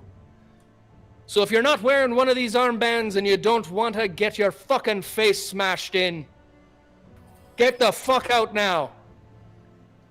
And as for all of you wearing those red armbands, if you take them off and you leave right now, you won't get the worst ass whooping of your life." Oh my god. I just look at him with pride. I look at Houlihan with pride. I start dragging my wrench in a big circle on the stone floor. Just, yep. Like drawing a line in the sand. Just... Yep. Fucking the townsfolk get up and they fucking bounce. Everybody, it's like that. You know, in Jurassic Park where you see Jimmy Buffett carrying his margaritas. 2 margaritas. Oh shit! Yeah, it's like that. In fact, Captain Long, I said he was a series rap. I had to bring him back. The Captain Lowrider is in here, and he just sits back and lights up his pipe and says, "Well, this is going to be good." And let's roll that fight music, gentlemen, as you see in front of you, 6 British Union of Fascist soldiers, paramilitary, whatever they are, 2 of the Black Sun soldiers, and a Lance Horst, who stands up, pushes his table back, pushes his chair back, and says, "Ha! That was pretty ballsy, I must say. This whole time, I had no idea you were so brave." Ugh, why do you sound like that? I don't want to interrupt. Because he's a bad guy. I don't want to interrupt mission control, but if it's Don't worry about it. not going to break the exposition, can I throw my wrench at him? Like, I just want to throw it as hard as I can while he's delivering his, see? You know what? Part of my master. Yep, 100%. You can throw your wrench. Fucking Give me a. How are we gonna do this? Let's go. This is You gonna have be you have a buttload of action points, buddy, or of momentum. Nation fighting? You know what? I'm gonna say exactly that because you're fucking trying to fucking axe throw this thing. Give me. I mean, it's gonna be difficulty 2. Yeah, that's fine. I'm going to spend a fortune point because I think that's fun. All right. I like this. So you're just gonna just make this happen. He's getting 100%. hit with the wrench at high speed. When you know the rules, they work for you. Yep. So one of them is an auto crit of the 2. So I guess I just roll the 1 remaining. Correct. But I'm gonna spend another momentum, so I roll 2. So I already have a crit. Because I want to pin him into the earth. You want to make this the greatest wrench throw of all time. And that's 2 successes anyway. And a crit. Fortune point on top of that. So he's ready to get his big bad fucking asshole speech going and just gets I have a whole thing written out. We're not gonna do it. He stands the beginning of time. You guys don't get to know. You guys don't get to know the mystery and the secrets. You don't get to know what happens at the beginning of time. Fucking Fuck you guys. Peter, you just 2-hand this thing, whoomph, over your head, and he stands up. "Ah, yes, my master," and just gets it fucking beamed in the head. Roll me your wrench damage, sir. Is no fewer than 5. Okay, and I will say because you spent the juice when you didn't have to and got some extra damage, add 2 more damage dice into that pool. Yeah, let's go ahead and do that. Let's just go ahead and roll just a couple damages. Okay, get to play calculation here on my little dices. Calculation. Yes. Oh, that's a good roll. That's a good roll. So 1 plus effect, another 1. 1 plus effect, 1 plus effect, another 1. 2 more, we're at 7, and another 1 is 8. Jeez. 8 stress. The effect on this thing is stun. So I think I just if he's not dead, He's probably worse off than where Hatch was a couple moments ago. Yeah, he's not doing great. Yeah, you fucking bean this dude, and it smokes him right in the silver mask. And it's like, and so like the metal noise is just like it literally fucking beans him, ding, off his fucking head. And yeah. I mean, you did a significant amount of damage to him. He has taken an injury. In fact, he has been stunned. So yeah, he is just fucked pretty well right up right now. He's taken an injury, which means that his total hit points have dropped a lot, and he's taken a lot of stress. So that wasn't the greatest thing in the world. I am good for him. For you guys, it was fucking dynamite. I will say that has initiated combat proper. Yeah. That's Yeah, guys do. That counts as your first turn. So the Nazis are gonna go.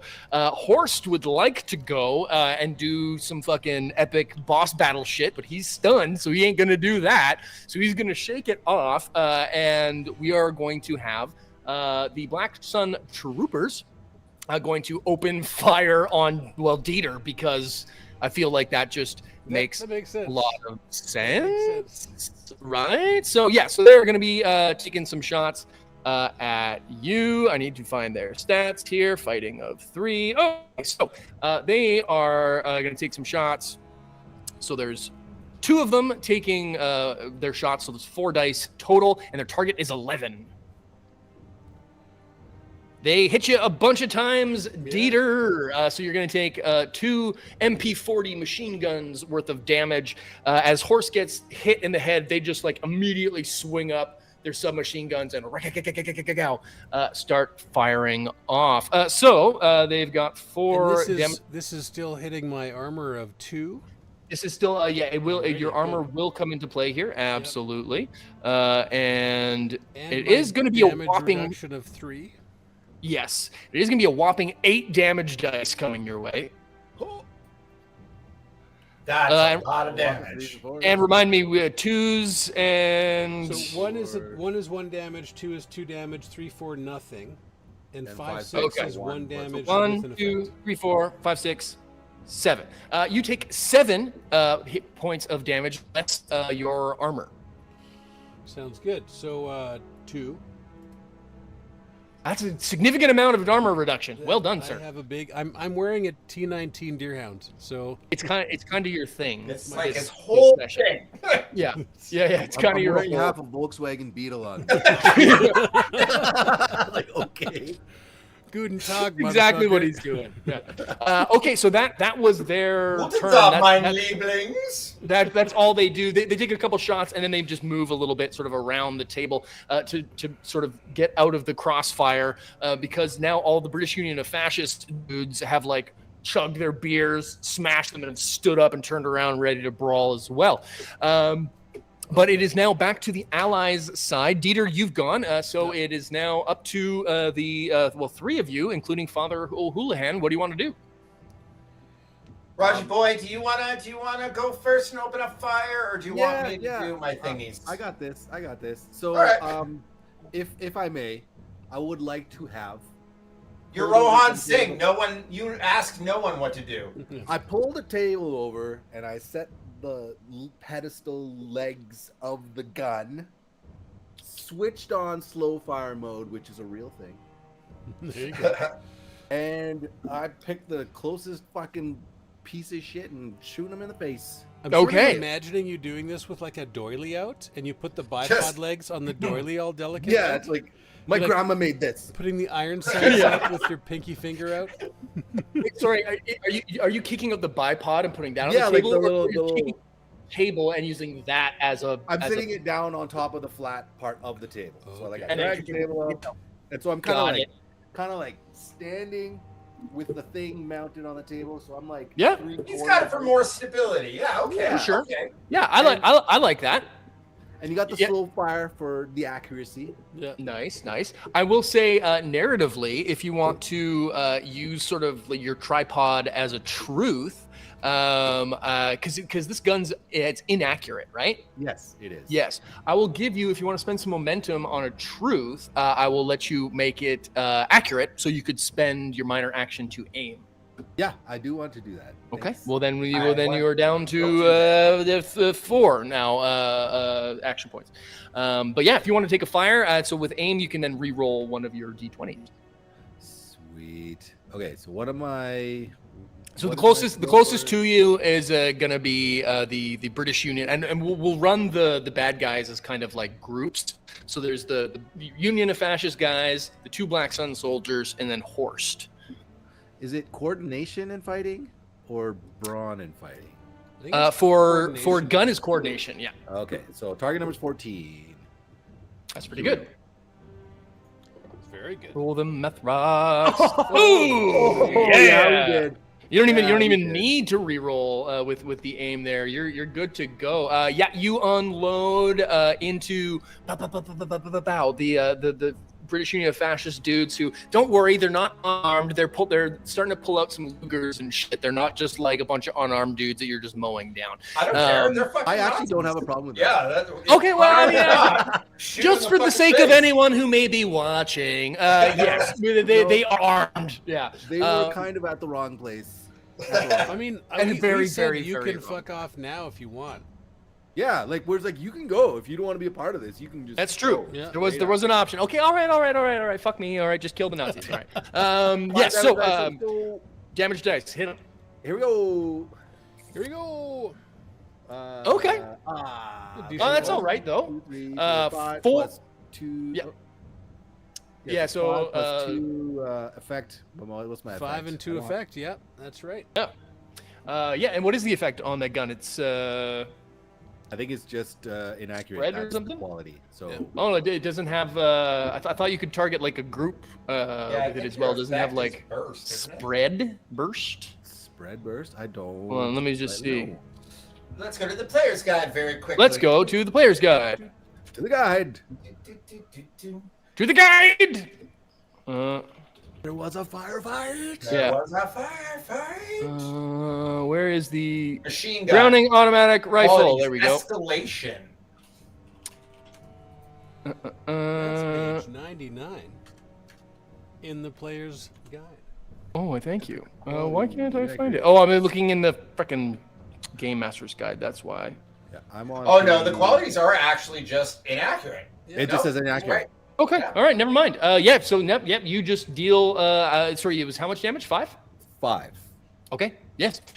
You deal 5 damage to these guys. It tears through one of them, and leaves one of them down. It kills one of them, leaves only 5 left.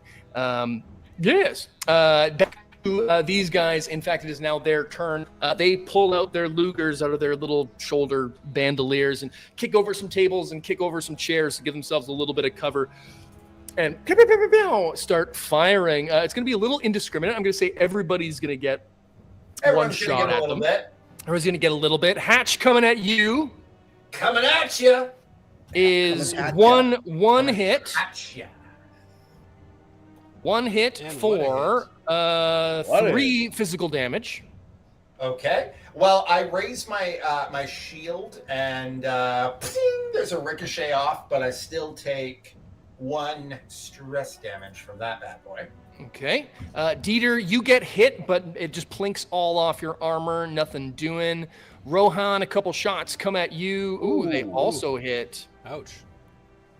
And you're going to take, unfortunately, a whopping 5 damage before Ooh. armor on that one. And that is equal to my armor. God, you guys are so tough. And I then got Houlihan, five bro.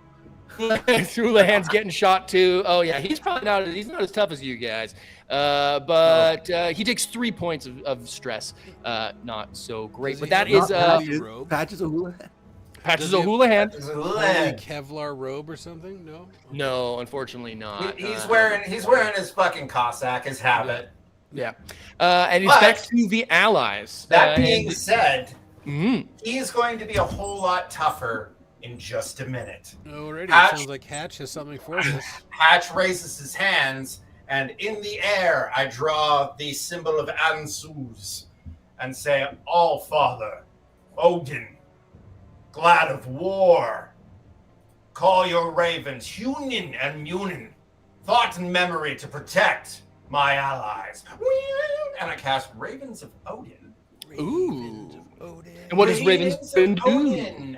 Weeding the spell of Anzus, I invoke the All-Father Odin, who protects my friends.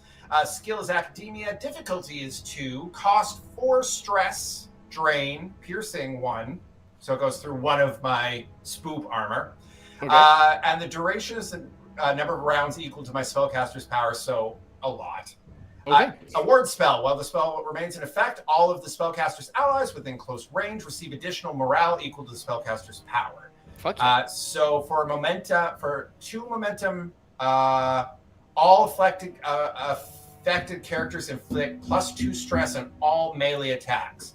So if you boost the spell, you make everybody extra. Well, I'm going Righty. to spend 2 momentum and do that, Okay. and they now do 2 more stress on all melee attacks. And 1 or more affected allies may be given 1 additional fortune point, which can be used on their turns for 3 momentum each. So I'm gonna give fortune points to both Dieter and Houlihan. Okay. Because I got to stay in melee range with them. So I'm going to be walking, being their fucking ward. Okay. And now I get to roll that effect. Yes. Well, so you have to roll to see if you pull the spell off first. Yes. Because difficulty 2. Difficulty 2, in fact. Yes. But I roll that against. It's a 16, right? Yeah. Yeah. So I'm just going to. It's a good shot. You got to get 2. Oh! Crit and a complication. Wow. Well, actually, just shy of a complication. The 1 is a crit. The 19 is not. If it was a 1 difficulty higher, that would be a complication. Thank God. You just miss it and pull the spell off. And as you say, your words, the fucking like cool like Mass Effect style like light armor goes around them. It's like transparent and see-through. Yeah. But it's like blue shiny runes and like it looks like Viking like medieval armor around them, and their melee weapons, like the sword now is fucking glowing with some even more holy energy, and as is Dieter's Gertie wrench. Well done. Anything you want to do with your minor action? Yeah, that was my major action. So my eyes are now fully glowing that aquamarine color that goes off when I'm fucking spellcasting. And for my minor action, I'm just gonna pull out that pendant that I got. Ooh. And point it out in front of me. Okay, interesting. It goes back. Well, actually, it doesn't go back to the Nazis because Horst is stunned. So it now goes to our buddy Houlihan, who's just going to run up and to one of the British Union of Fascist folks and swing the sword of Saint Martellus. Yeah. Oh, okay. With a hit and a complication. So he also inflicts an extra +2 stress. Remember, an extra just +2 base stress. Yes, that's right. So he deals 4 damage stress to one of these dudes. Whooshing, hits him down. But the sword, when he swings, it like hits with like this arcane like pow energy and like sends the guy flying across the room. But you can tell it also like fires back and hits on him because in fact this weapon has the backlash keyword and deals 1 point of stress whenever you use it, but because of the complication there, he's going to take an extra point there. So he's actually looking a little bit beat up. He would be bloodied, you could say, after taking those shots from the Lugers, and now getting a little bit of backlash from the sword. But when he hits this guy, he fucking like kaboom! Like literally the power of God, power of Christ compels him to fucking like leave the room. Like he gets fucking like, I'll just say, yeah, he gets shot out of a fucking window, like barroom brawl style with the power of this super sword. Oh God, I think I'm breathing that dude in. Oh. Oh, Yeah, he just gets fucking red misted, fucking Dr. Manhattan style, yeah. And now, Not having a good day, are you, my boy? now it is back to the top of the turn, and it will start with the Nazis, who Elias Horst will sort of, after he shakes off this stun, looks up and he sees the medallion, and as he does, he lets out a scream of like this otherworldly guttural, like his jaw like unhinges more than it probably should that's what I physically be fucking able to, thought. and he just and it's this like deep like more like this fucking like unsettling ohm sound just coming from like the fucking depths of the earth, and something's happening. He's doing some weird shit, Yeah, that's what I and he fucking thought. rolls. Wow, and does not pull it off. He's doing some like hand signs and like his body's like jerking and like weird bone breaking ways, and like something's happening. Like Is he some fucking, casting a spell? he's casting a spell. Hey, I can interfere with that, can't I? I think the thing that lets you try to do that. There is a thing that lets me try to do that. I think yes, you can counter spell or something along those lines. Well, because he did a bad job, right? He did a bad job. That's true. He didn't pull it off. Yeah, counter spell. The character mutters an invocation, makes a gesture of warding, or concentrates on their mantle. The character may use this reaction when the enemy they see attempts to cast a spell. The reacting character rolls their power. For each effect rolled, the spell's difficulty increases by 1. Oh, okay. Well, I mean, he already failed. He already fucked it up. So, Never mind. But That's all good. but it's good to know that if there's any spell casting going on, I will let you know ahead of time so you can attempt to burst my magic bubble. But he bursts his own bubble as whatever he's trying to do does not go off this turn. But whatever it is, it does not look so chill. Back to the allies. What do you do? May I? Oh yeah, dude, you're top of the order. Okay. Go for it. We'll just keep this order as we okay. go. So I'm gonna run in, retrieve my wrench, and then basically, I'm not sure what the mechanic here. I think this is an opposed thing. Try to basically get behind him and grapple him, like put my wrench across his neck, and I'll stand behind him and like choke hold him with my wrench because I don't want him casting or being weird. Okay, yeah.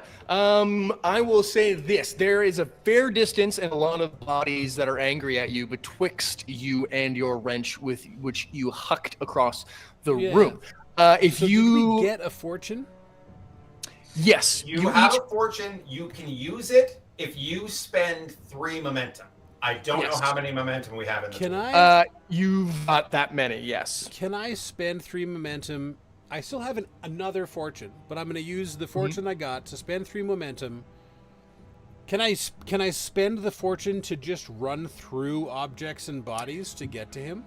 Well, see, this is what I was going to say. That yes, if you want to make to get to, if you just want to like try to fucking Like a plow bowling ball through, in. Yeah, I'm just going to run Yes. through stuff. for I sure. don't Yeah, have fortune to apply to the grappling with him, but I'll I just like spend that. it to get there.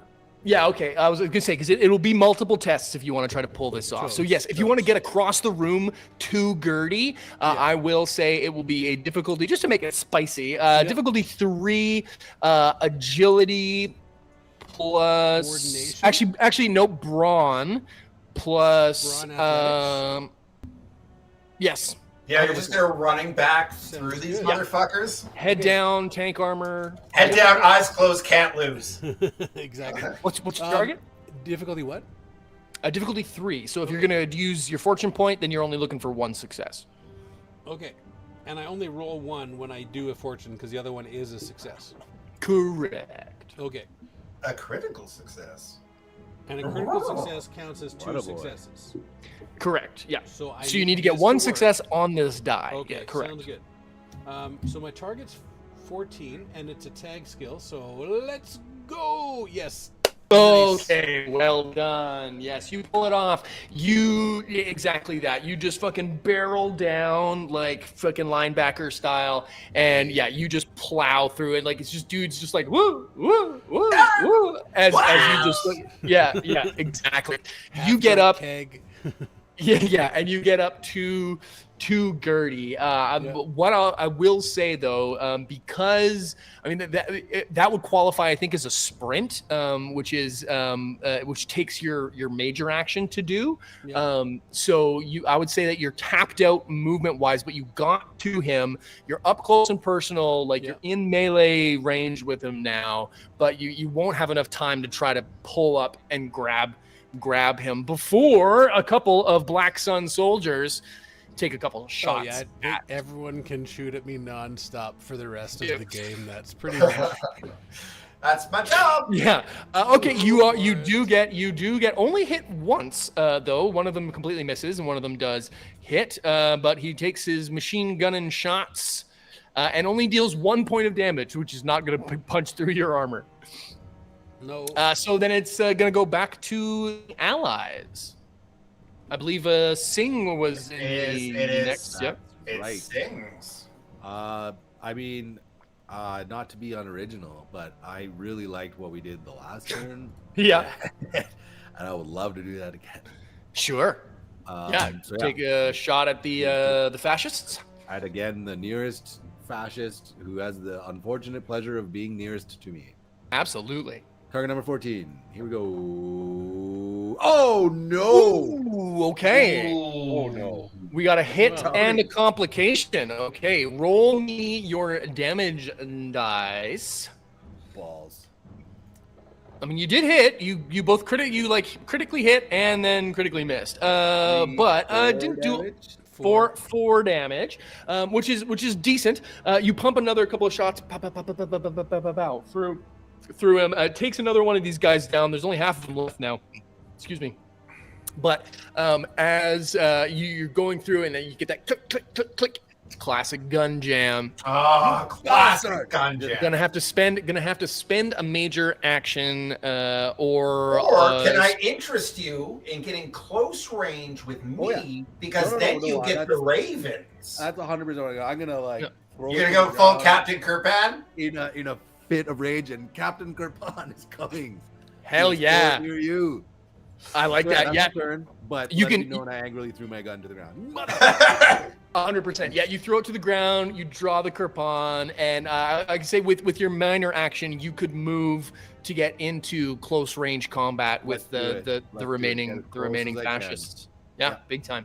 Okay, so yeah, you get in the mix, and it is now their turn to go. And now that they are in close combat with you, Mr. Singh, there's not as many of them as there were before, but they're going to try to close combat scrap with you. They got knives, billy clubs, like, dumb Nazi shit. Just regular dumbass Nazi shit. Yeah, 2 of them hit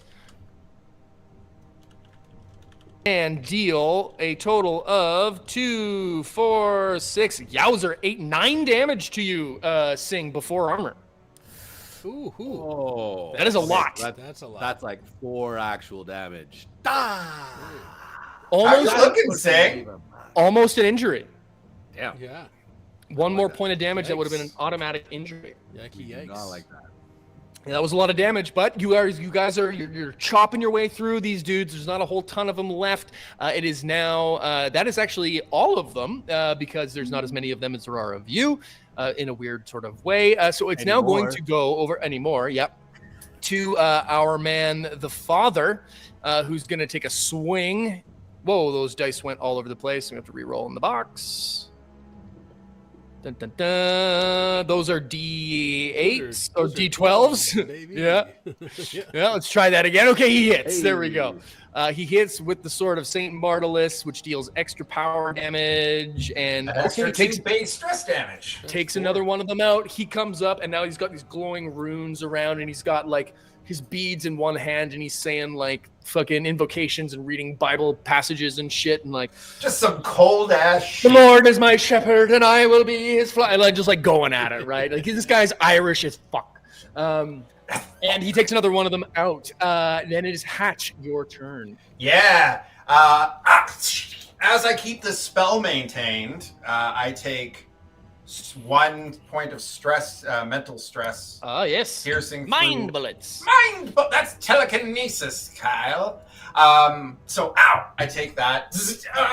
but I maintain my spell casting because I want all my boys around me to, fucking keep giving them hell, boys. And then I'm going to Buddy Guy. I make eye contact with fucking Zipper Face down there. Yep. And I say, "You're gonna burn." And I cast Spontaneous Combustion on him. Yes. It's difficulty 1. Cost is 4 stress, but I negate that with my Courageous and Mental. So, but it also does have a persistent. But I can block that persistent. And you can upcharge it if you want, I think, as well. With a persistent 4 effect. Alternatively, no, I'm just gonna straight up fucking blast this dude. Wow. Difficulty. Cast Fireball. I cast fucking Fireball on this How asshole. big is the room? I don't give a fuck. So 16 target number. Okay, yeah. Target a 1. Oh, they didn't go in the. Oops. They didn't go in the box. Give it the reroll. There we go. Oh, yeah, that's another crit. Okay. Yeah.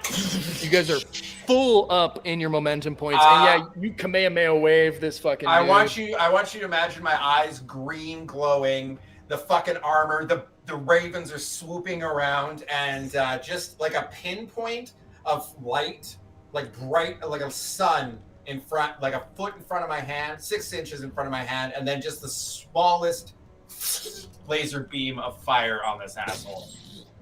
Love it. What's the damage on this? That is 4 big ol' mind damage. Okay, well there you go. That's 4 big old mind bullets, which he's got some spoopy armor, but I don't think it's that good. What is his courage? Oh, it's actually surprisingly good. That does a lot less than you think it would have done. He's able to sort of like shrug. You can tell he's like in the middle of casting this spell, so it does do some damage, but not as much as you think it would. It seems that maybe magic is this guy's strong suit. Yeah, I figured. That's my main action. My minor action is to position myself so that all of my allies are in my bird swirl. And I'm gonna say, we really gotta bring that fucking asshole down. And that's you do, because that is the end of the turn, end of the round. And yes, you are now sort of standing. You got sort of everybody else around you, chopping their way through these fucking assholes. And it now goes back to Horst, who again lets out this fucking weird ass blood curdly scream. Do the interrupty thing. Yeah. I'm gonna try to counterspell him. Okay, counterspell. Yes, absolutely. I'm casting a lot of magic right now. That's a great question. Counterspell. Flick a corn kernel in his throat when he's opening his mouth. No, it is for every. The character may use my reaction when I see an enemy and he casts a spell.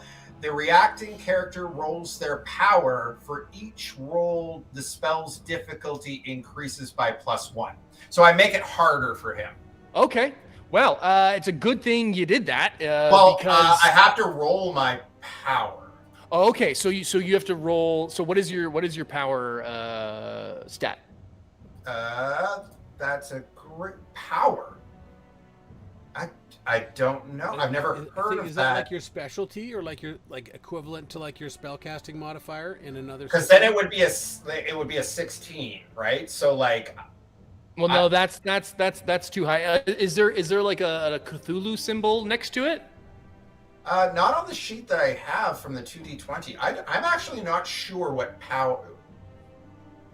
Okay. I think because power is normally like the damage dealt from a spell, like damage dice. But here's what I'll say instead. Okay. We'll make it, because it's a difficulty 2. Give me a just like your regular occultism roll, and for every success you will have made this test, you'll make it more difficult. That's so what same sort of deal. Yeah. That's what I was going to suggest. Yeah. Yeah. Okay. That's it. I make it too harder for him. Yeah. He doesn't pull it off. he would have pulled it off, and in fact, you see that like as this like bone breaking like weird transformation happens, you see that like whatever Sing, you notice this the most. Whatever was happening to Hatch when he was like transforming, when he was touching the pillar, was about to start happening to Horst. But like you like hold up the fucking Doctor Strange evil eye shit and like mutter some runes and like fucking it's like his skin was like forming into like this like merman fish sort of thing, and like it comes back down. Like you just stopped him from doing some pretty fucking bad shit. I've got something for this when it comes back to my turn. I think I can figure this out. It is the allies now, in fact, turn. Who wants to do what? We are nearing the conclusion here. He's not looking so great. Just kill him. Fucking kill him. I don't think we need to keep him alive, right? No, go. So Give him a good speed. I'm gonna give him a. No one's immune to wrench. A light bonking on the side of his temple with my wrench and my bonus melee damage. What is the bonus melee damage? How many extra challenge dice is that again? No. It just adds an extra 2 stress. Well, so you get extra 2 stress because of the spell that Hatches get on you, but because of your brawn or whatever it is, then I also get 2. Yeah, I have been factoring that in. All right, well let's do that. Well, you actually haven't hit anybody with a melee attack yet. Yeah, I still have to do that. That's coordination and fighting. I believe with up close and personal, it's agility and fighting, is it not? Or brawn and fighting? My mistake. Okay, we'll do brawn and fighting. Melee. Yeah. I'm going to spend my last fortune point because why not? Okay. So I'll roll my dice for a little ping pong with gray matter, and that's absolutely a hit. So that's okay. A crit success and a success. Yes. So you're gonna do your regular weapon damage plus 2 damage die for your just being big, burly, and strong, and then just 2 extra stress just added on top of that, whatever the roll is. Yeah. So that's a lot. Roll damage dies. And then, so he's stunned 4 times with 5 damage, 4 stun, and then another 2 damage. So he's real clanged. Wow, he is really clanged. Hold on, I need to look at his stats here for a second. Hold on. Oh my goodness. Okay, so his armor. Hold on. I need to just double check something because I think.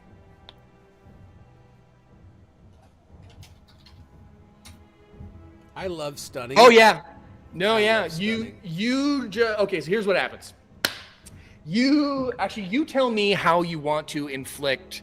You have fucking caved his goddamn head in with this hit, because of the extra juice. You just punched through all of his armor and dealt 5 damage to do another injury, and he only has 2. So you have somehow 2-shotted this boss with this fucking wrench. How do you want to do this? Don't look at a gift horse as I slowly, just like baseball bat, 2-hand, go in for the home run like it's a big game of t-ball. And then I'm like pointing off to where I estimate this would have gone if I was playing t-ball. And it's Iowa. Yeah, you connect, and as you do, the fucking silver mask it's like a half face sort of mask thing, like it's like this much of a skull, and then the jaw's open. You just hit it, and like the fucking like it's made of like metal, like solid fucking like ethereal fucking steel, but it fucking bends with the hit because you've got this like eldritch force, but with Hatch's ravens powering up your hit. Fucking just absolutely just caves in, whomp, the side of this guy's head, and like you get the splatter all across your. I don't know if you like what your tank armor, if you've got a helmet, but like got a helmet with a little slit. Yeah, like a slit. Yeah, the blood goes like through the slit, and like now this thing is just like it's got the spray all over it, and he just folds like a fucking pile of bricks. Just drops. I want to use one of the like a cheap horse of cards. Hey! What are their Exactly. black sun armbands to like delicately wipe my face off? Oh look, swastika shaped pretzel down there, and I spit on it. Nice. That was epic. Yeah, you fucking cleave Horst's head through, and a couple of things happen as you do. You fucking spin your bat, wham, smack this guy's head clean off his shoulders, and this, the Black Sun soldiers at this point like look in like absolute shock and awe, while the British Union of fascist dudes basically like cower in fear and put down their weapons. You hear and feel sort of this. You hear this droning noise coming from outside. I mean, you can feel the earth start to shake a bit, and as you do, you see, it's dark outside now, but there's a light shining from outside, and as you look down at Horst's body, it goes from this regular ass human looking body, it starts to like wither and like shrivel a bit, and like it starts transforming into Hatch. Now you recognize this from your dream. Yeah. But what this guy turns into is like this fish man with gills and like these spines and like completely human looking, like looks like a fish man, has just sort of melted and transformed, and like you can see his body as it is a normal fish man, and then it like shrivels into like dust almost, and like it's just like the remains of like this weird fishy fucking skeleton with like this big wide open shark mouth jaw looking thing lying on the ground. For the sake of conclusion, I'll say that you guys are able to dispatch the rest of these last two. How much momentum do we have? You've got a bunch. I'm going to create a truth. Okay. Yes. The Houlihan turns around and is incredibly injured. I think he's not doing so great. Yeah. He's wobbly, but he's still got the power armor on and the fucking holy sword of Saint Martellus. Yeah. And he says in Ryan's voice, "All right, you fucks, put down your weapons and surrender." And I think the truth is that I create is that they all immediately drop their weapons and get down on their knees and become POWs and surrender immediately. I like that, actually. That I was gonna say, how do you guys want to finish off these Nazis? But I think that would be about right. That, seeing their master both get dropped down to the ground and then turn into like this weird fucking fish corpse. Not to try to take narrative away from you. No, that's what the truths are for, my friend. And I like that a lot more than just killing these guys en masse. Yeah, you do in fact, and it is a bit of a whirlwind situation as you are able to get these guys tied up, restrained, and the townsfolk help you do just that. You can see that there's this light coming from far out as you're sort of rounding up these POWs, and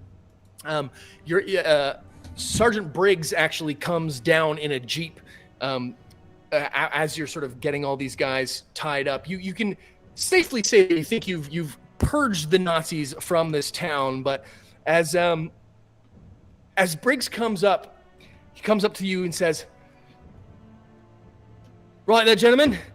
I see you've been busy down here, but I think there's something you need to see up at the dig site." Oh. He leads you all up there, and it gets to like the main tunnel, and you can see that there's a whole bluster of activity is happening here now. Don't tell me that Dieter's cover job didn't work. No, but it did work. But now this site, as like scant and skeleton crew as was before, it is significantly different now. The priest Houlihan has come with you to see sort of what's going on at this site and see what sort of anything he can glean into it. But there's cranes and there's lights and there's people pointing and directing. Like Section M has now like fallen on this place and is doing it. There's top men doing top men shit here right now, and Briggs is sort of leading you all through sort of different checkpoints and says, well, we've been waiting. It's the damnedest thing, but you fill him in on the sort of the British Union of Fascists and the Black Sun sort of playing some fast and loose work down there.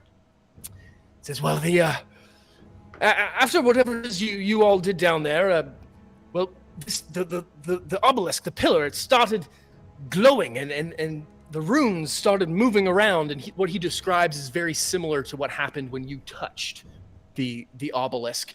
Killing Horst in some way triggered something in the obelisk, whether he was connected to it, whether he was summoned by it, whether he was summoning for it. You'll never know, because someone threw a wrench at him in the middle of his giant speech. You threw a wrench into the plan. Threw a literal wrench into my plan.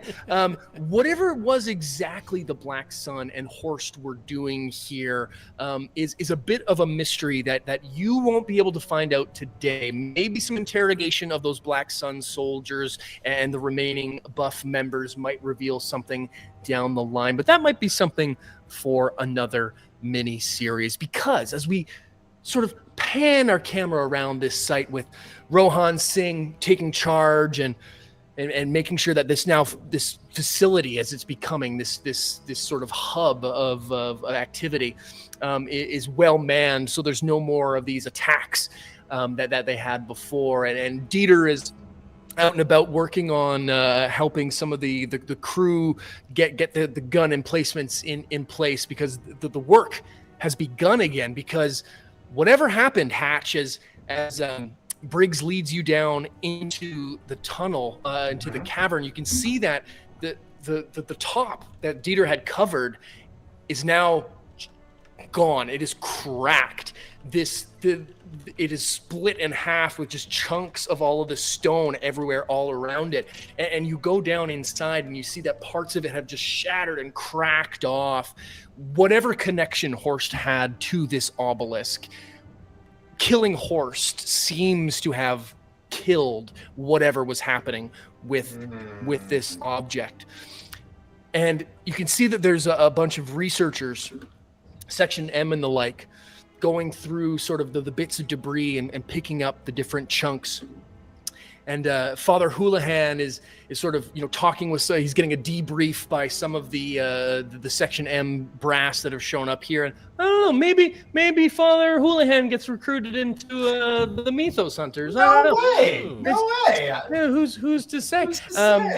But sorry, go ahead. I was gonna say, as you're seeing all of these researchers picking up all these bits and bobs, you see that there's one specific man sort of overseeing all of this as you go going along, and you recognize a face you haven't seen in some time, but it's that of Strang, the briefing officer, the one who gives you your orders. In fact, we've never seen him on the show because normally he's just a voice that sounds like this. But you see Commander Strang, leading officer of Section M, pointing officers to go which way and everything, and he says, Hatch Morris, my boy, it's good to see you.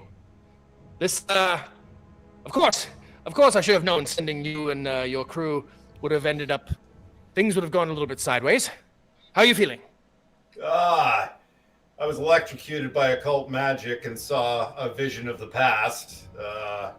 Your face got all fucked up too. Remember that? Oh yeah. A ancient fish god monster thing tried to cast terrible spells on us. Yes. Yeah, Dieter here made quick work of him with his wrench, and other than that, I got to get this book back on Tuesday. So if we could move this along, what do you need from us? Well, it sounds like all in a day's work for you three. Then, in that case, well, we're still putting together the bits and pieces of what exactly it was the Black Sun were doing here, and what their connection with these British Union fascist freakazoids were. But we'll get to the bottom of that soon enough. But you must see this. This is what really interests me now. This obelisk. It's unique. We've never seen anything like it. But look, Mr. Morris. What do you see now that the glyphs have stopped moving?